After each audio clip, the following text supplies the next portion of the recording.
Yesterday courier private limited. Domestic international cargo உங்கள் இல்லம் தேடி வந்து கொரியர் புக்கிங் டெலிவரி செய்து தரப்படும். தலைப்புச் செய்திகள். பீகார் மாநில சட்டமன்ற தேர்தல் எப்பொழுது?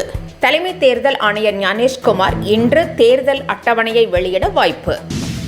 கரூரில் விஜயை பக்காவாக ஸ்கெட்ச் போட்டு தூக்கியிருக்கிறார்கள். திமுக மீது பிரேமலதா மறைமுக குற்றச்சாட்டு.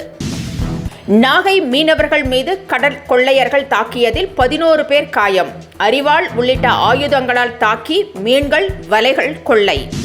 கரூரில் உயிரிழந்தவர்களின் குடும்பங்களுக்கு அறிவிக்கப்பட்ட 20 லட்சம் ரூபாய் உதவித்தொகையை இன்று அல்லது நாளை விஜய் வழங்க உள்ளதாக தகவல். இந்த வார இறுதியில் கரூர் பயணம். ஆபரண தங்கம் மீண்டும் வரலாறு காணாத உச்சத்தை எட்டியது. சவரனுக்கு 880 ரூபாய் உயர்ந்து 88,480 ரூபாய்க்கு விற்பனை. இனி விரிவான செய்திகள். பீகார் சட்டமன்ற தேர்தலுக்கான அட்டவணையை தலைமை தேர்தல் ஆணையர் ஞானேஷ்குமார் இன்று அறிவிப்பார் என்று எதிர்பார்க்கப்படுகிறது.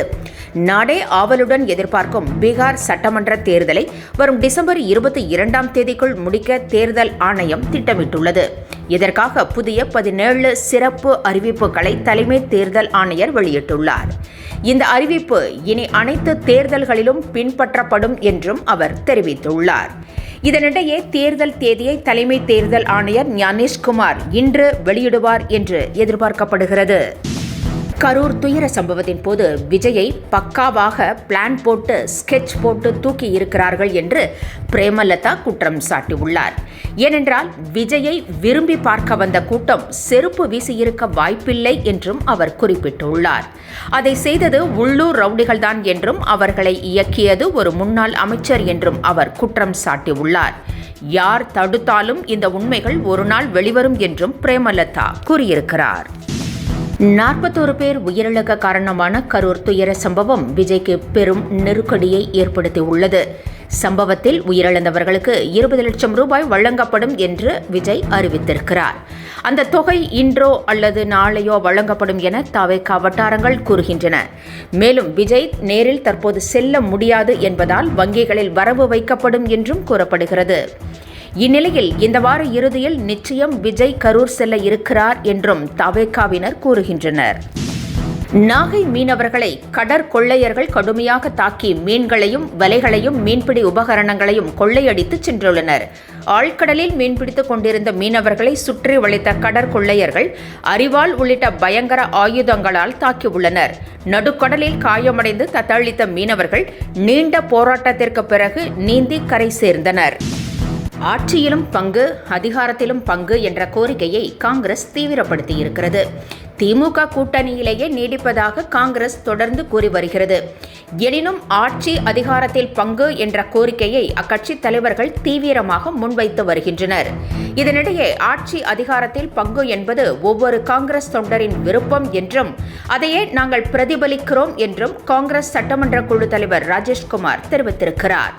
1967க்கு பிறகு காங்கிரஸ் ஆட்சி தமிழகத்தில் இல்லை, ஆனாலும் எங்களுக்கு அதிகப்படியான சீட் தர வேண்டும் என்றும் காங்கிரஸ் கட்சி அங்கம் வகிக்கக்கூடிய அரசு வர வேண்டும் என்றும் தலைமையிடம் வலியுறுத்த இருப்பதாக ராஜேஷ்குமார் கூறியிருக்கிறார்.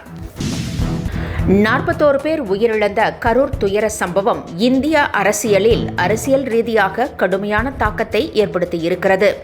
அங்கு பல்வேறு கட்சி தலைவர்களும் நேரில் சென்று மக்களுக்கு ஆறுதல் கூறி வருகின்றனர்.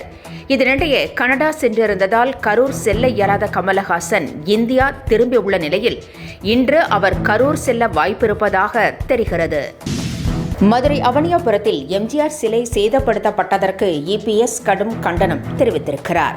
எம்ஜிஆர் புகழையும் அவரது கொள்கைகளையும் நேருக்கு நேர் எதிர்கொள்ள முடியாத கோழைகள் செய்த இழி செயலாகவே இதை கருதுவதாகவும் அவர் கூறியுள்ளார். அமைதியை சீர்குலைக்க நினைக்கும் சமூக விரோதிகளை உடனடியாக கைது செய்ய வேண்டும் என்றும் அவர் தமிழக அரசை வலியுறுத்தியிருக்கிறார். இத்துடன் செய்திகள் நிறைவடைந்தன. மீண்டும் மாலை 5 மணிக்கு சந்திக்கலாம். வணக்கம். என்றும் உங்களுடன் மை இந்தியா. முக்கிய செய்திகளை உடனுக்குடன் தெரிந்து கொள்ள சப்ஸ்கிரைப் பண்ணுங்க, பெல் பட்டனை பிரஸ் பண்ணுங்க. என்றும் உங்களுடன் my India. Yesterday courier private limited. Domestic international cargo உங்கள் இல்லம் தேடி வந்து கொரியர் புக்கிங் டெலிவரி செய்து தரப்படும்.